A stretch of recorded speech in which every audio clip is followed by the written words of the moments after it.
সেসব না করে আপনার এ পার্টির লোকজন বি পার্টির দিকে কাদা ছুটতেছে, বি পার্টির লোকজন এ পার্টির দিকে কাদা ছুটতেছে।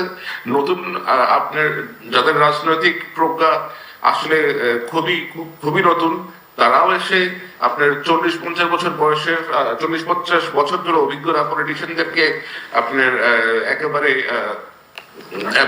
অ্যাবিউসিভ কথাবার্তা বলতেছে। তো এক্সপেরিয়েন্স ডাজ ম্যাটার। হ্যাঁ, এক্সপেরিয়েন্স, জীবনের অভিজ্ঞতার একটা মূল্য আছে। এই যে আমার টক শোতে আজকে যিনি এসেছেন, উনি তো রাজপথে পলিটিক্স করে আসছেন, উনি অনেক কিছু জানবেন যেটা আমি জানবো না, এবং সেটা আমাকে একসেপ্ট করতে হবে।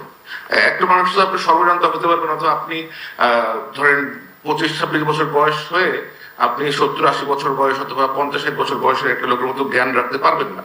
অনেক ক্ষেত্রেই আবার হতে পারবেন, সেটা আবার ডিফারেন্ট হবে। তো ওইটা স্বীকার করে নিতে হবে। আর নতুন পলিটিক্যাল পার্টি আসছে,